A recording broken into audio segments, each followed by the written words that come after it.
अस्सलामुअलैकुम वरहमतुल्लाहि वबरकातुहू। जवाब बोलो।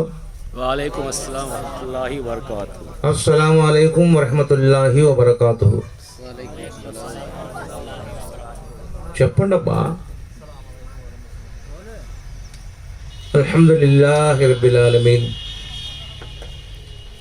వస్సలాతు వస్సలాము అలా రసూలిహిల్ కరీం అమ్మా బాద్। అఊజు బిల్లాహి మినష్ షైతానిర్ రజీం బిస్మిల్లాహిర్ రహమానిర్ రహీం। ఓ అల్లాహ్, శాపగ్రస్తమైన సైతాను మార్గము నుంచి మాకు రక్షణను విముక్తిని ప్రసాదించు। అల్లా, నువ్వు అనంత దయగలవాడవు, అపార కృపాశీలుడవు। సోదరులారా, ముఖ్యంగా నేను ఎక్కువ సమయం తీసుకోను, అవునా? ఎక్కువ సమయం తీసుకోను, ఒక 2-3 గంటలు తీసుకుంటా అంతే, సరేనా? ఈ లోపల కడుపులో గలగల, నోరు వెలవెల, కంటిలో కునుకు దాగి ఉంటుంది, ఇంకా గుబ్బ గుబ్బ గుబ్బ గుబ్బ గుబ్బ, అవునా? మౌలానా గారు అన్నట్టు ఆకలి కొన్న ఉంటే ఏది అర్థం కాదు, కడుపులో తిప్పుతా ఉంటుంది। వీళ్ళు ఎప్పుడు వదిలిపెడతారు, ఎప్పుడు చికెన్ పలావ్ తినాలా, ఇట్నే ఉంటుంది ఆలోచన। వినగాలి వాళ్ళంతా వచ్చినారా? రారు, వీళ్ళు ఇప్పుడు రారు, కరెక్ట్ ఈ టైంకి వస్తారు। ఎక్కడైనా అలవాటే, సొంత ఊరోళ్ళు సొంత గుడి కంట। సరే, అల్హమ్దులిల్లా, అల్లా క్షమించుగాక। అల్లా సుబ్హానహు తఆలా మీకు నాకు అందరికీ చెప్పేదానికంటే వినేదానికంటే ఆచరించడంలో ప్రాముఖ్యతను ప్రసాదించుగాక। అమీన్ బోలో। ఉర్దూ వస్తుందా భయ్? తెలుగు వచ్చేవాళ్ళు చేయొత్తండి, తెలుగు వచ్చేవాళ్ళు చేయొత్తండి, తెలుగు వచ్చేవాళ్ళండి, తెలుగు మాట్లాడే వాళ్ళు చేయొత్తండి, తెలుగు మాట్లాడేవాళ్ళు, అవునా?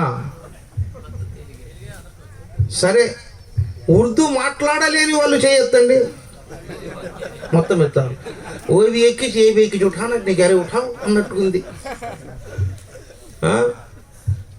ఆ పెద్దాయన గారు రెండింటికి చేతులు ఎత్తాలి అంటే 2 భాషలు, అది వచ్చి ఇది వచ్చి అన్నమాట। సరే, ఏ భాషలో మాట్లాడినా దేంట్లో చెప్పినా అల్లా అనుగ్రహం మన మీద ఉండాలి। ఏ భాషలో మాట్లాడినా అల్లాను పొగిడే విధంగా ఉండాలి। సరే, ముఖ్యంగా అల్లా సుబ్హానహు తఆలా అంటే ఎవరు? చాలామంది అంటారు అల్లా అనగానే ఒకడున్నాడంట, ఇంకొకరు అంటారు అల్లా దగ్గరికి డైరెక్ట్ పోం కాబట్టి మధ్యలో ఒకటి పెట్టుకోవాలంట అడ్డం, ఇంకొకరు చెప్తారు అల్లా కంటికి కనబడడు కాబట్టి కంటికి కనబడే వాళ్ళను ఆరాధించాలి అంటారు కదా। కంటికి కనబడే వాటిని ఆరాధించాలి ఈ ప్రపంచంలో అంటారు। సహోదరులారా, ఈ సృష్టించిన తరువాత అంటే భూమి, ఆకాశము, గాలి, నీరు, నిప్పు, ఈ 5ంటిని ఏమంటారు? పంచభూతాలు। భలే చెప్తారు, ఇవి భలే చెప్తారు, ఎందుకంటే మొదటి నుంచి మాకు టచింగ్స్ ఉంటాయి కాబట్టి అల్హమ్దులిల్లా। ఈ 5ంటి ఏమంటారు? పంచభూతాలు, కరెక్టనా? ఇంకోటి చెప్తా, అలిఫ్ లామ్ మీమ్, అలిఫ్ లామ్ స్వాద్, అలిఫ్ లామ్ రా, ఇట్లాంటి కొన్ని 5 ఉన్నాయా మొన్న? ఈ 5ంటి ఏమంటారు? ఈ 5ంటి ఏమంటారు? సరే, ఇంకోటి చెప్తా, అంటే మీరు దేంట్లో టాలెంటెడ్గా ఉన్నారో తెలుసుకుందామని, అంతే కదా భయ్? దేంట్లో టాలెంట్గా ఉన్నారు, ఈ ధర్మంలో ఉన్నారా, ఆ ధర్మం? ఇంకోటి చెప్తా, ఇప్పుడు అలిఫ్ లామ్ మీమ్, అలిఫ్ లామ్ రా, అలిఫ్ లామ్ స్వాద్, అలిఫ్ లామ్ ఐ, అలిఫ్ లా, ఇవి 5 ఉన్నాయి। ఇప్పుడు ఇంకొక 5 చెప్తా, ఓం నమః శివాయ, ఇవన్నీ ఉన్నాయి, 5ఏనా? దీన్ని ఏమంటారు? ఏమంటారు చెప్పండి భయ్, ఏమంటారు? నేను కొంచెం క్లూ ఇస్తా, చెప్తారా? క్లూ ఇస్తా, చెప్తారా? పంచ, అది అందుకున్నారు, చూసారా? ఏంది చెప్పండి, ఏంది? పంచాక్షరి. పంచాక్షరి 5 అక్షరముల కలయికతో కూడుకున్నది. సరే, ఓకే, అల్హమ్దులిల్లా, అల్లా దయ. ఇక సరే, ఈ 5 కూడా అల్లా సుబ్హానా తాలా ఎవరి కోసం సృష్టించాడు? భూమి, ఆకాశం, గాలి, నీరు, నిప్పు, ఇవన్నీ ఎవరి కోసం? మీరే చెప్పాలి, ఎవరి కోసం? మరి ఇవి సృష్టించినప్పుడు మనిషి లేడు కదా. ఇవి సృష్టించినప్పుడు మనిషి లేడు. మరి ఎందుకు సృష్టించాడు అంటే, మనిషిని సృష్టిస్తాను అని అల్లా అన్నాడు కాబట్టే ఆ మనిషి కోసం ఇవి సృష్టించాడు. అయితే ఇవి సృష్టించిన 2000 సంవత్సరాల తర్వాత, ఈ 5ంటిని సృష్టించిన తర్వాత, అంటే జంతువులు, కిమికీటకాదులు, సరీసృపాలు, క్షీరదాలు, పరాన్న జీవులు, విష సర్పాలు, సాధు జంతువులు, క్రూర జంతువులు, వీటన్నింటినీ సృష్టించిన 2000 సంవత్సరాల తర్వాత ఎవరిని సృష్టించాడు? ఎవరిని? మరీ గుడ్. చిన్నపిల్లడు బాగా చెప్తున్నాడప్ప. పొద్దున్న బాగా టిఫిన్ వేసినట్టుంది నా రౌండ్లో. వీటన్నింటిని సృష్టించిన 2000 సంవత్సరాల తర్వాత మొట్టమొదటి ఆది మానవుని జననం జరిగింది. ఆది మానవుని పేరేంటి? మీరు చెప్పండి. మీరు కాదు హజరత్. ఆది మానవుడి, మొదటి మానవుడి పేరేంటి? హజరత్ ఆదం అలైహిస్సలాం. మొట్టమొదట ఆది మానవుడు ఈ భూమి మీద అవతరించబడ్డ ఫరిష్తాల చేత మషూరా చేసినటువంటి మనిషి ఆదం అలైహిస్సలాం. ఆదం అలైహిస్సలాం దగ్గర నుంచి మొదలు పెట్టుకొని చివరి ప్రవక్త, అంతిమ ప్రవక్త, జగత్ ప్రవక్త, ప్రవక్తలకే మార్గదర్శకమైన ప్రవక్త, సంఘ సంస్కర్త, దీన జనోద్ధారకుడు, పేదల పాలిట పెన్నిధి, కలియుగ వైతాళికుడు, మానవ మహనీయులు మహమ్మదు రసూలుల్లా సల్లల్లాహు అలైహి వసల్లం గారి వరకు ఇంచుమించు 1,24,000 మంది ప్రవక్తలు వచ్చారు. ప్రవక్త అంటే అర్థం ప్రవచనములు మంచి వాక్యములు చెప్పేవాడు. మంచి మాటలు ఎవరు చెప్తారు? మంచి మాటలు ఎవరు చెప్తారు? అంటే మహాపురుషులు, పుణ్యపురుషులు, పావన పురుషులు చెప్తాం మంచి మాటలు. మంచి మాట అనేది ఏది దునియాలో? ఈ ప్రపంచంలో మంచి మాట అంటే ఎవరిది?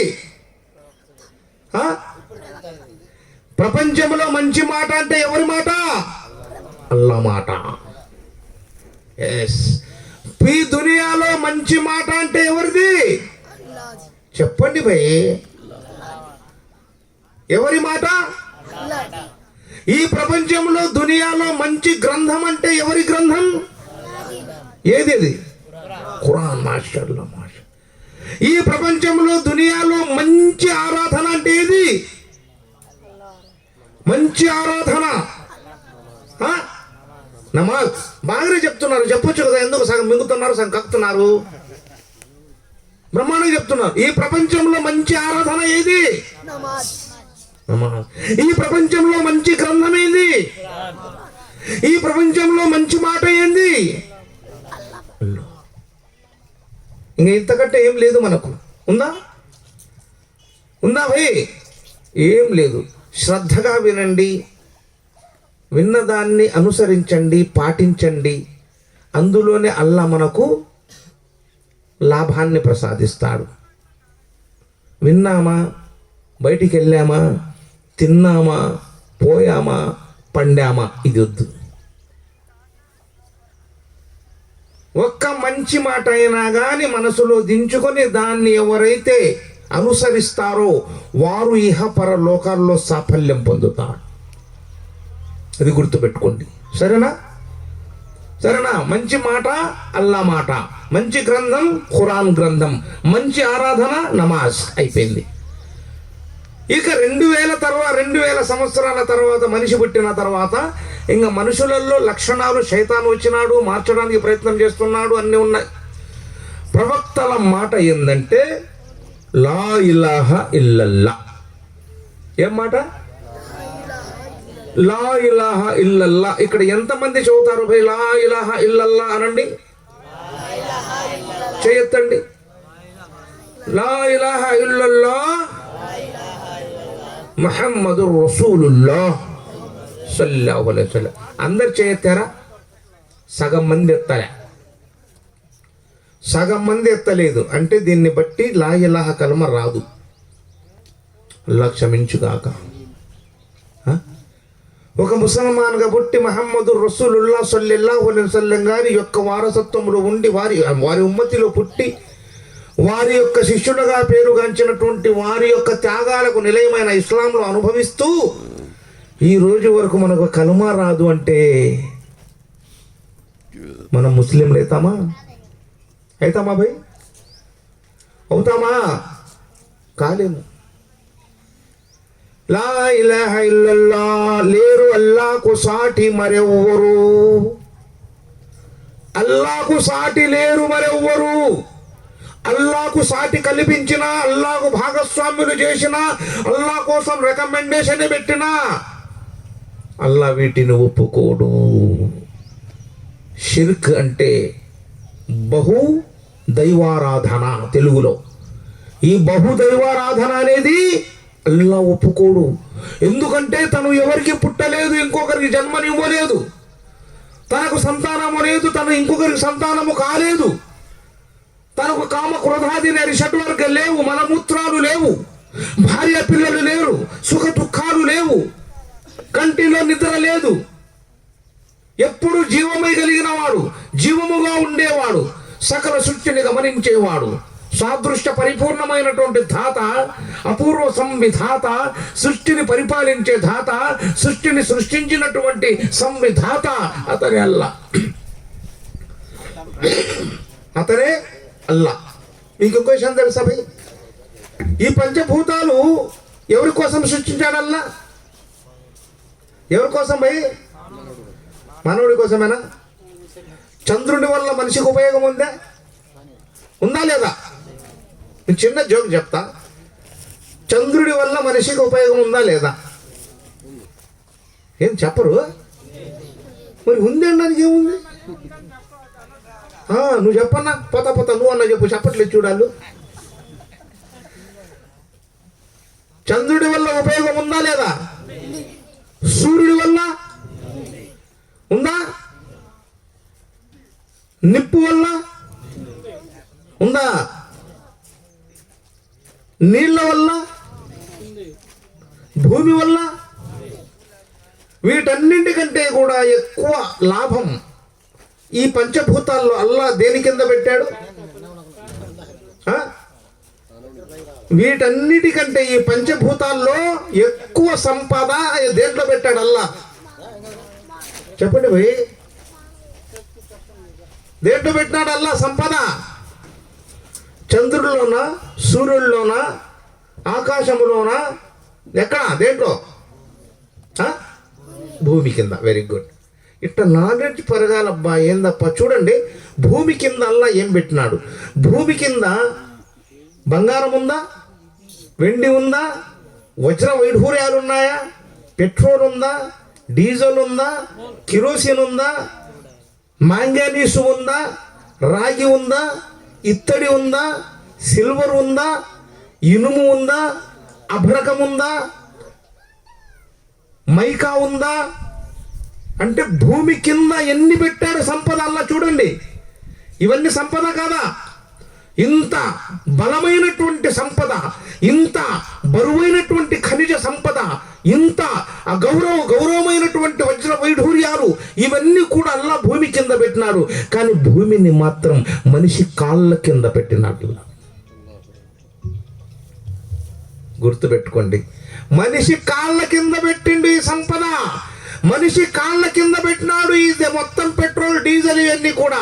అంటే అప్పుడు మనిషి అంటే ఎంత విలువ ఉంటుంది? అల్లా ఎంత విలువ ఇచ్చినాడు మనిషికి. కానీ ఆ విలువ మనం పెట్టుకోవట్లా. ఎందుకంటే అల్లాను సృష్టికర్తను మర్చిపోయినా, సృష్టికర్తను మర్చిపోయినాం.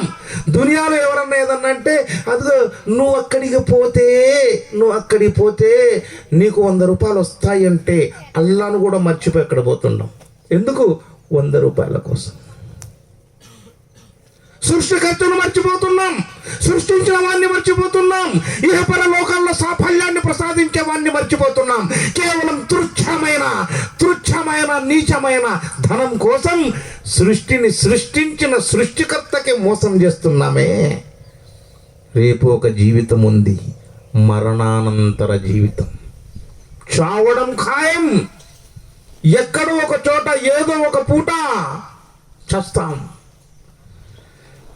నువ్వు కోటీశ్వరుడమైనా, కోట్లకు పరగలిచ్చిన వాడమైనా, ఖనిజ సంపదలు కలిగి ఉన్నవాడమైనా, ఆస్తులు అంతస్తులు కలిగి ఉన్నవాడమైనా, బ్యాంక్ బ్యాలెన్సులు కలిగి ఉన్నవాడమైనా, చతుర్ముఖ వాహనాలు కలిగిన వాడైనా, ద్విచక్ర వాహనాలు ఉండేవాడువైనా, ఏ సంపదన ఉన్నా ఏదో ఒక రోజు ఆ సంపద వదిలి వెళ్ళవలే. తండ్రి ఇల్లు కట్టినాడు, 5 అంతస్తుల ఇల్లు కట్టుకున్నాడు, బ్రహ్మాండంగా కట్టినాడు. గృహప్రవేశం చేయడానికి అందరినీ పిలిచినాడు. అంటే గృహప్రవేశం అంటే ఎవరు చేయలేండి. ఒక యాక్చువల్గా నిజమైన ముస్లిం, నిజమైన అల్లాకు భయపడే ముస్లిం, నిజమైన మహమ్మద్ ప్రవక్త గారికి సంబంధించిన వ్యక్తులు ఎవరైనా ఉంటే ఈ సపరేట్గా గృహప్రవేశాలు ఏం చేయరు. వాళ్ళు గృహంలో కొంతమందిని ఖురాన్ చదివించి అల్లాను వేడుకుంటూ 10 మందికి అన్నదానాలు చేసి లాభంగా వెళ్తారు. మరి కొంతమంది గృహప్రవేశాలు చేసేటప్పుడు ఏం చేస్తారు తెలుసా? వీళ్ళది పెద్దగా ఉంటుంది, మామూలుగా ఉండదు. వీళ్ళది ఈ ఆటపోతు తెస్తారు, మధ్యలో పెట్టి కోసి దాన్ని రక్తం తీసి గోడలకు గుచ్చుతారు. ఏందయ్యా అంటే శైతాన్ వస్తాడట. ఒరి ఈ అమ్మ కడుగు కాల, నువ్వే పెద్ద శైతాన్. ఇక్కడ కొత్త శైతాన్ ఎందుకు? మేము ఉండేటప్పుడు మా దాంట్లో కూడా సత్యనారాయణ స్వామి వ్రతం చేసేవాళ్ళం. ఒక పేగదూడని తీసుకొచ్చి ఇల్లంతా తిప్పుతాం. ఇల్లంతా తిప్పేది పేడ ఉచ్చబోసి మొత్తం కింద గబ్బు గబ్బు గబ్బు పట్టించినాక ఆ పేడ దూడని మేము తీసుకుని పోతాం మనకి. అట్లా దీంట్లో సాహెబులు కూడా కొంతమంది గృహప్రవేశం घरभरौनी करता होगा तो घरभरौनी नहीं बेटा, खबर भरौनी है. పిలిచావు, బంధువుని పిలిచావు, దాయాదులను పిలిచావు, భ్రాతృజనులను పిలిచావు. ప్రతి ఒక్కరూ వచ్చినారు, కూర్చున్నారు, నిలబడ్డారు. ఒకవైపు బిర్యానీ వండుతున్నారు, మరోవైపు బంధువర్గం వస్తా ఉంది. ఇల్లు చూస్తే లక్షణంగా ఉంది, ఇల్లు చూస్తే అంత తూలిగా తల్పంగా ఉంది. దాన్ని చూస్తూ ఆనందపడుతున్నారు. ఆహా రహీం భయ్, క్యా ఘర్ భర్యా భయ్ అంటున్నారు. బంధువులు వచ్చినారు, దాయాదులు వచ్చినారు, బామర్దులు వచ్చినారు, అత్త మామలు వచ్చినారు, భార్య తరఫున బంధువులు వచ్చినారు, అయ్య తరఫున బంధువులు వచ్చినారు, మేన మామలు వచ్చినారు, భ్రాతృజనం సైతం వచ్చినారు. ఇంటికి వెళ్ళాలి, ఇంట్లోకి వెళ్ళాలి. కష్టపడి కట్టాడు, చెమటోర్చాడు, నిప్పుకు గాలిన ఎండకు ఎండినాడు, చలిలో వణికినాడు, వానలో తడిచినాడు. ఆ ఇల్లు అప్పో సప్పో చేసి కట్టి తీర్చిదిద్దినాడు. గృహప్రవేశం చేద్దాం అనుకున్నాడు. బంధు సమూహం మొత్తం వచ్చినది. తలుపు దగ్గర నిలబడ్డాడు, రిబ్బన్ కట్ చేయాలా, నిలబడ్డాడు. కాలు లోపల కూడా పడలేదు, హార్ట్ అటాక్ వచ్చింది, కింద పడ్డాడు.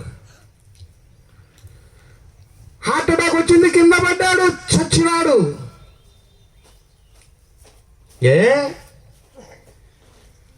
కష్టపడి ఇల్లు కట్టించున్నాడు, అప్పు చేసి ఇల్లు కట్టినాడు అని చెప్పి ఆ యొక్క శవాన్ని తీసుకెళ్ళి ఇంట్లో మధ్యలో పండబెట్టొచ్చుగా. పండబెడతారా అయ్యా? అదేందయ్యా ఈయన కట్టుకున్నాడు, ఎందుకు? ఎవడి అబ్బా సొమ్మని పండబెట్టడు.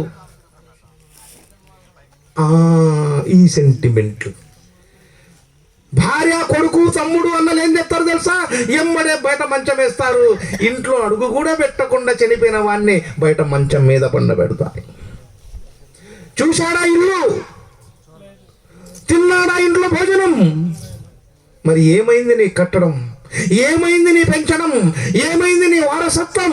వెళ్ళిపోయావు, అందరినీ వదిలేశావు. కడుపున పెట్టిన బిడ్డని వదిలేశావు, కట్టుకున్న భార్యని వదిలేశావు, కట్టుకున్న ఇంటిని వదిలేశావు, పడుకున్న మంచాన్ని వదిలేశావు, తిన్న కంచాన్ని వదిలేశావు, ఒంటరిగా వెళ్ళిపోయావు. ఇదే నీ జీవితం,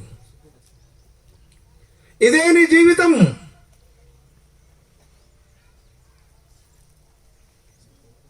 బయటికి పంపించేశాం.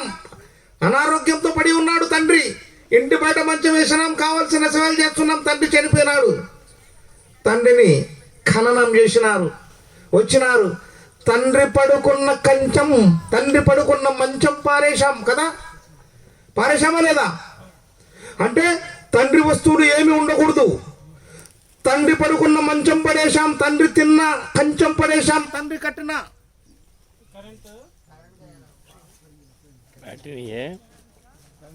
బ్యాటరీ నాకు గొంతు సరిగా లేదు, లేకపోతే గట్టిగా మాట్లాడేవాడిని. అది మసీదులో ఏం మైక్ లేదా?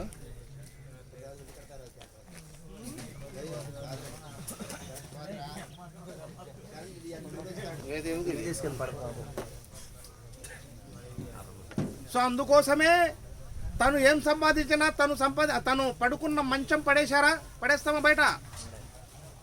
మన తండ్రి ఎవరన్నా తండ్రి మంచం మీద పడి కొన్నాళ్ళకు చనిపోయిండు, ఖననం చేసి వచ్చిన తర్వాత అతను పడుకున్న మంచం ఉంచుతామా? ఏం చేస్తాం భయ్? మాట్లాడండి అయ్యా. పడేస్తామా? తిన్న కంచం ఏం చేస్తాం? పడేస్తాం. కట్టుకున్న బట్టలు ఏం చేస్తాం? పడేస్తామా లేదా? అంటే అతను వాడిన వస్తువులన్నీ పడేస్తాం. కానీ సహోదరులారా, అతను కట్టుకున్న ఇల్లు పడేయం, అతను సంపాదించిన ఆస్తి పడేయం, బ్యాంక్ బ్యాలెన్స్లు పడేస్తామా? ఇది మాత్రం పడేస్తాం. అంటే దీని వాల్యూ తక్కువ. మనలో చాలా మంది చూస్తుంటాము, తలనీలాలు సమర్పించుకుంటాను, తలనీలాలు ఎంట్రుకలు ఇచ్చేస్తాం, బాగానే ఉంది. ఈ ఎంట్రుకలు బదులు బొటనేలు ఇస్తానని చెప్తాను. ఎందుకంటే ఇవి పోతే మళ్ళీ వస్తాయి, ఇది పోతే రాదు. అంతేనా కాదా భయ్? సో అందుకోసమే మనం ఎప్పుడు కూడా ఒకరికి గుడ్డు పెట్టుకోండి, సృష్టికర్త అయినటువంటి అల్లా తప్ప మనకు ఆరాధ్యుడు లేడు. ఒక సందర్భంలో మక్కా నుంచి మదీనాకు హిజ్రత్ చేశారు మహమ్మదు రసూలుల్లాహ్ సల్లల్లాహు అలైహి వసల్లం గారు. సహాబాలతో పాటు కలిసి వెళ్ళారు. సహాబాలు అందరూ వెళ్ళారు. అక్కడ ఏం జరిగింది? ప్రవక్త సల్లల్లాహు అలైహి వసల్లం గారి భార్యామణులకు ప్రవక్త గారు ఇల్లు కట్టారు. సహాబాలు కూడా ఇల్లు కట్టుకున్నారా లేదా? అక్కడ సహాబాలు ఇల్లు కట్టుకున్నారు. రసూలుల్లాహ్ సల్లల్లాహు అలైహి వసల్లం గారి భార్యామణులకు కూడా ఇల్లు కట్టించినారు అందరికీ. అయితే వారు ఏ ఇంటికి కూడా రాక్షస విగ్రహం పెట్టలే, బొమ్మ, టెంకాయ గుమ్మడికాయ పెట్టలే, మిరపకాయలు బొగ్గు ఎంట్రుకలు పెట్టారా? పెట్టలేదు. వారు బిస్మిల్లా అని చెప్పి ఇంటికి వెళ్ళారు, అడుగు పెట్టినారు. ఇంట్లో వారు బిస్మిల్లా అని అడుగు పెట్టినారు, అల్లా పేరు తలుచుకొని అడుగు పెట్టినారు. వాళ్ళు ఏ రాక్షస బొమ్మ లేదు, ఏ చిత్రపటము లేదు, ఏ ఫోటో లేదు, ఏ గుమ్మడికాయ లేదు, ఏ టెంకాయ లేదు, ఏ ఒట్టి మిరపకాయ లేదు, ఏ వెంట్రుకలు లేవు, ఏ నిమ్మకాయ లేదు. వారు సాఫీగా వెళ్ళిపోయినారు లోపలికి. కానీ ఈరోజు మనం గృహప్రవేశం చేయంగానే ఇంటికి ఏమేమి కడతాం భయ్? ఒక రాక్షస బొమ్మ కడతాం. అంటే చాలా మంది సోదరులు ఏం చేస్తారంటే ఇంట్లో కుక్కలు ఉన్నాయి జాగ్రత్త అంట. వీళ్ళు ఏం పెడతారంటే ఇంట్లో రాక్షసుడు ఉన్నాడు జాగ్రత్త అని అర్థం. ఏమన్నా అర్థం ఉందా? ఒక ముసల్మాన్ భయపడితే అల్లాహకు భయపడాలి. అల్లాహ్ సుబ్హానహు వ తఆలా శాసిస్తున్నాడు ఏమని? ఓ విశ్వాసులారా, నాకు భయపడండి, నాకు మాత్రమే. ఎందుకో తెలుసా? నీ ప్రాణం నా చేతిలో ఉంది, నీ జీవం నా చేతిలో ఉంది, నీ సంపద నా చేతిలో ఉంది, నీ యొక్క ప్రతి అణువణువు నాదై ఉన్నది. ఏదో ఒక రోజు దాన్ని నేను లాగేస్తా. అప్పుడు ఎవరు నీకు తోడు రారు, ఎవరు నీకు సహాయం చేయడానికి రారు. కట్టుకున్న భార్య రాదు, కడుపున బిడ్డ రాడు. నీకు నువ్వే ఉంటావు, నీకు నువ్వే వస్తావు. ఒక ఇల్లు సస్యశ్యామలంగా ఉండాలన్నా, ఒక గృహంలో శుభాలు కలగాలన్నా, ఒక గృహంలో శాంతి రావాలన్నా, ఒక గృహంలో రహమత్ కరుణ రావాలన్నా ఆ గృహంలో నమాజులు చదవాలి.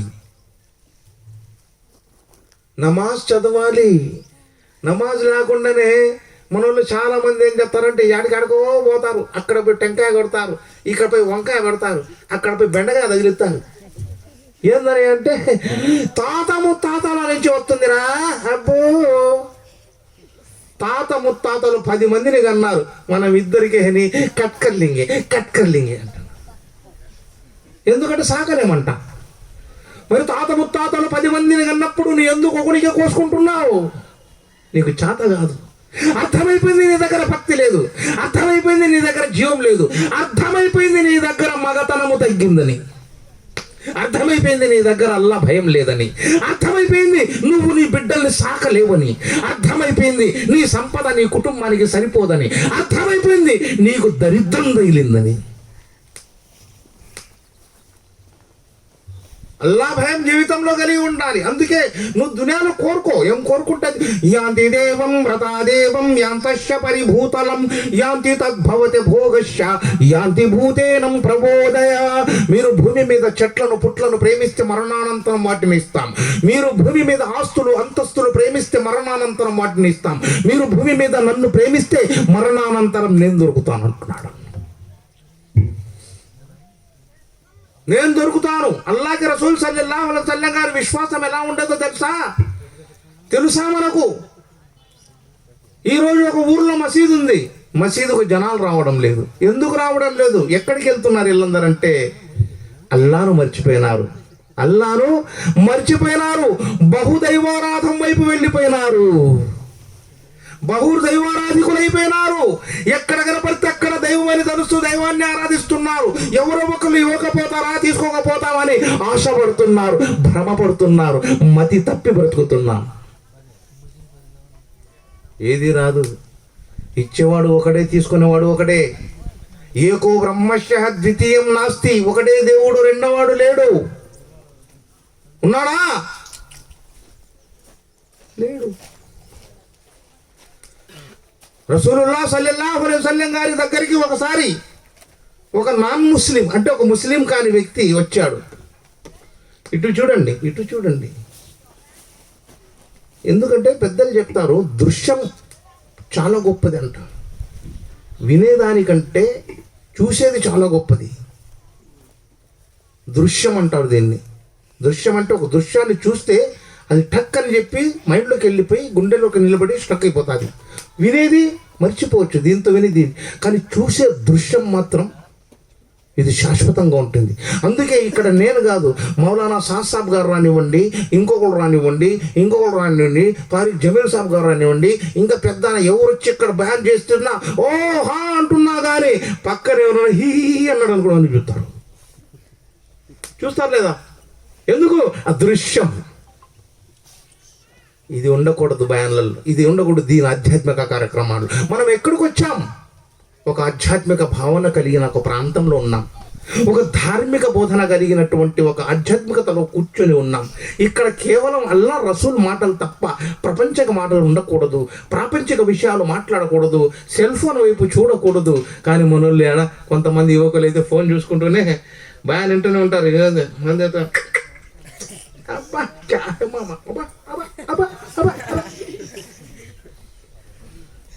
ఏందయ్యా, ఏం చూస్తున్నావయ్యా?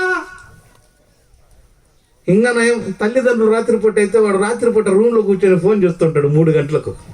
చూస్తారు లేదా భయ్ నవజవాన్లు? మీరు నిజం చెప్పండి, నవజవాన్లు ఆడారు అందరూ ఆడ సీనియర్ సిటిజన్లు ఉన్నారు. బా నవజవాన్లు ఇప్పుడు రారు. వాళ్ళు ఏం చేస్తారు తెలుసా? 3 గంటలకు సెల్ చూసుకుంటా ఉంటారు లోపల. అమ్మ నాయన లేచి చూస్తారు, ఏం చెప్తున్నాడు మా కొడుకు అని. వాడు సెల్ చూస్తూ ఉంటాడు బోర్ల పడుకొని. అమ్మ నాయన ఏమంటాడు తెలుసా? మేరా బేటా క్యా పడలేతా హై అమ్మా, కైకా పడలేతా హై, ఉల్టా సోజాకో పడలేతా హై. అంటే నీ కొడుకు ఏం చూసేది ఏం చేసేది కూడా అర్థం కానంత ప్రేమలో పడిపోయారా ఓ తల్లిదండ్రులారా? కొడుకును సరైనటువంటి మార్గంలో పెంచని తల్లిదండ్రులు ఎలాంటి శిక్షలు వేస్తారో తెలియదా ఓ జనని జనకులారా? ఒక కొడుకు చెడిపోయినాడు, కారణం తండ్రి. ఒక కూతురు చెడిపోయింది, కారణం తల్లి. అలాగే రసూల్ సల్లల్లాహు అలైహి వసల్లం గారి దగ్గరికి ఒక నాన్ ముస్లిం వచ్చిండు. ఏమయ్యా మహమ్మదు, నువ్వు ప్రవక్త అని చెప్తున్నావు, నేను ఒప్పుకోను అన్నాడు. నేను ఒప్పుకోను, నీ మతంలోకి రాను అన్నాడు. ఏమయ్యా అంటే, ఏమయ్యా నువ్వు ప్రవక్త అని విర్రవిగుతున్నావు, నువ్వు నిజంగా ప్రవక్త ఏ మాట అయితే నేను చెప్పినట్టు చేస్తే అప్పుడు నువ్వు ప్రవక్త అని ఒప్పుకుంటాను. ఏం చేయాలయ్యా? ఒక ఖర్జూరపు ఇత్తనం నాటుదాం ఒక చోట, ఒక ప్రాంతంలో.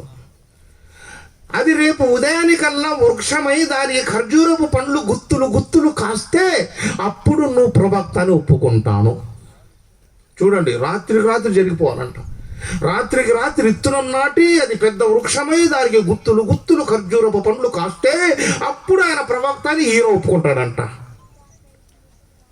సరే, అల్లాహ్ రసూల్ సల్లల్లాహు అలైహి వసల్లం గారు అల్లాహ్ను వేడుకున్నారు, అల్లాహ్ ఈ పరీక్షలో నాకు సహాయం చెయ్యి. ఎందుకో తెలుసా? ఈ పరీక్షలో నేను నెగ్గితే అతను ఇస్లాంలోకి వస్తాడు, నరకాగ్ని నుంచి తప్పించుకుంటాడు. అల్లాహ్ నా కోసం కాకపోయినా అతని కోసం సహాయం చేయాలా. చూడండి, పరాయి వాళ్ళ కోసం కూడా అల్లాహ్ రసూల్ సల్లల్లాహు అలైహి వసల్లం గారు అల్లాహ్ను వేడుకున్నారంటే వారు ఎంత మహోన్నత వ్యక్తిత్వము కలిగిన వారు. ఆలోచించండి, ఈరోజు మనం ముస్లింలుగా పుట్టి ప్రవక్త గారి పద్ధతుల్ని గాలి కొదిలేసి సహాబాల త్యాగాలను ఎక్కడో పడేసి తిరుగుతున్నామే, మనం ముస్లింలం ఎలా అవుతాం సార్? చెప్పండి మీరే. ఒక ముసల్మాన్ ఆదర్శంగా ఉండాలి, ఒక ముసల్మాన్ సమాజానికి సహాయపడాలి, ఒక ముసల్మాన్ కుల మత వర్గ వర్ణ లింగ వివక్షలు లేకుండా ప్రతి ఒక్కరికి సోదర సమానత్వ భావాలతో చూడాలి. కష్టంలో ఉండే వారిని కనికరించాలి, ఆపదలో ఉండే వారిని ఆదరించాలి, కుల మత వర్గ వర్ణాలు లేకుండా సహాయం చేయాలి. ఇది ముహమ్మదు రసూలుల్లాహ్ సల్లల్లాహు అలైహి వసల్లం గారు చేసిన పని. అది మనం కూడా చెయ్యాలి. చేద్దామా? ఇన్షాల్లాహ్ చేద్దామా? గట్టిగా చెప్పండి. ఇన్షాల్లా. ఇన్షాల్లా అంటే అల్లాహ్ తలుస్తే, మనం ప్రయత్నం చేస్తే అల్లాహ్ తలుస్తాడు.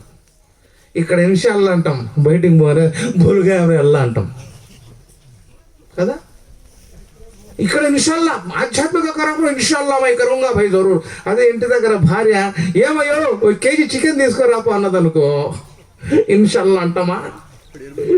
పొరక ఎరిగేదాకా కొడతాది. కొడతాదా కొట్టదా?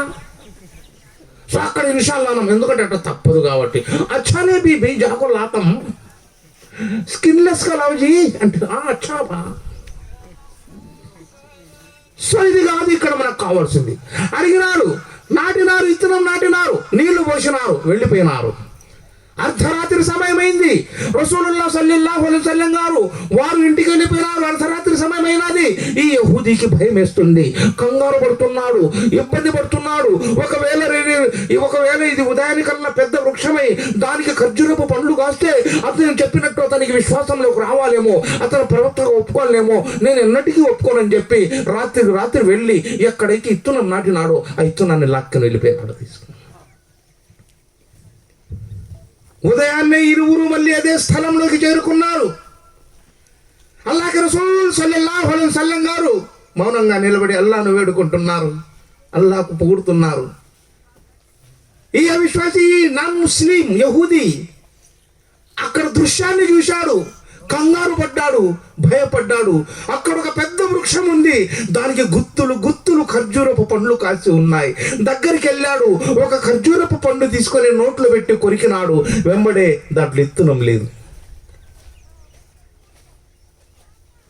అప్పుడు మహమ్మద్ ప్రవక్త గారిని అడిగినాడు, ఏ మహమ్మద్, పండ్లల్లో ఖర్జూరపు పండ్లలో ఇత్తనాలు లేవేందయ్యా అంటే అల్లాహ్ రసూల్ సల్లల్లాహు అలైహి వసల్లం ఏమన్నారో తెలుసా? ఓ యహూదీ, రాత్రి వచ్చి నువ్వు ఇత్తనం తీసుకెళ్ళావు కదా, అందుకే అల్లాహ్ సుబ్హాన తాలా నన్ను గెలిపించడానికి ఇత్తనాలు లేని ఖర్జూరపు పండ్లను సృష్టించాడయ్యా. చూడండి ఎంత గొప్ప మార్గం. కానీ ఈరోజు మాకు ఆషామాష అయిపోయింది. అల్లా అంటే భయం లేదు, ప్రజలంటే ప్రేమ లేదు, సోదర సమానత్వ సౌభ్రాతృత్వ భావాలు లేవు. ఉందా తిన్నాం, లేదా పండాం. ఇదే అదే పెద్దలు చెప్తారు, ఉంటే వైకుంటాం లేకుంటే ఊకుంటాం అన్నట్టు ఉంది పరిస్థితి. ముహమ్మదు రసూలుల్లాహ్ సల్లల్లాహు అలైహి వసల్లం గారి జీవితంలో ఎన్నో ఘట్టాలు, ఎన్నో సన్నివేశాలు. కులమతాలకు ప్రాధాన్యత ఇవ్వలేదు అల్లాహ్ రసూల్ గారు. ప్రేమకు ప్రాధాన్యత ఇచ్చినారు, మనుషులకు ప్రాధాన్యత ఇచ్చినారు, మానవత్వానికి ప్రాధాన్యత ఇచ్చినారు, మనిషిని ప్రేమించడం ప్రాధాన్యత ఇచ్చినారు, ఒక మనిషి ఆపదలు ఉంటే ఆదుకోవడం ప్రాధాన్యత ఇచ్చినారు, ఒక మనిషి కష్టాల్లో ఉంటే కనికరించి ఆధారం ఇచ్చినారు. అల్లాహ్ రసూల్ సల్లల్లాహు అలైహి వసల్లం గారు సహాబాలకు చెప్తున్నారు, సహాబాలారా ఈ దునియాలో కష్టాలు పడండి. దేనికోసం? దీనికోసం, అల్లాహ్ కోసం కాదు. మాకు దునియా కావాలో చెప్పండి, నేను దువా చేస్తే అల్లా మిమ్మల్ని కోటీశ్వరుని చేస్తాడు, కోటీశ్వరుని చేస్తాడు. అంటే సహాబాలు అన్నారు, మాకొద్దు ఈ దునియా మాకు అవసరం లేదు. లాస్ట్కు చివరికి అయ్యేసరికి సహాబాలు దునియాలో సాఫల్యం పొందారు. అంటే మంత్రులు, రాజులు, ధనము అన్నీ ఇచ్చినాడు అల్లా. అయితే సహాబాలు వాటిని చూసి ఏడవడం ప్రారంభించారు. అల్లా మాకు దునియాలోనే ఇచ్చావు, మరి ఆఖిరత్లో ఏముంది మాకు? చూడండి వారి మాటలు, మాకు దునియాలోనే ఇచ్చినావు, ఆఖిరత్లో ఏముంది అంటే అల్లాహ్ సుబ్హానహు వ తఆలా అంటున్నాడు, ఓ సహాబాలారా దునియాలోను ఆఖిరత్లోను రెండింటిలో సాఫల్యం చేశాను మీకు. అందుకే నమాజులు, అందుకే ఎవరి హృదయంలో అయితే అల్లా భయం ఉంటుందో, ఎవరైతే నమాజులను స్థిరపరుస్తుంటారో వాళ్ళు ప్రేమ కలిగిన వ్యక్తులుగా కొనియాడబడతారు, ప్రేమ కలిగిన వ్యక్తులుగా కొనియాడబడతారు, అహంకారము లేనటువంటి వారుగా కొనియాడబడతారు, రాగద్వేషాలకు అతీతంగా బ్రతుకుతూ ఉంటారు, దురాలోచన లేకుండా దూరాలోచనతో బ్రతుకుతారు. వారు ఎదుటి వారికి సహాయం చేయడానికే వెనుకాడరు. వారు కష్టంలో ఉన్న వారిని కనికరిస్తారు, ఆపదలో ఉండే వారిని ఆదరిస్తారు, ఆకలి ఉన్న వారికి అన్నం పెడతారు, దౌర్జన్యాలకు గురయ్యే వాడి దగ్గరికి పోయి సపోర్టుగా నిలబడతారు. వారు విశ్వాసులై ఉంటారు, వారు ముసల్మానులై ఉంటారు.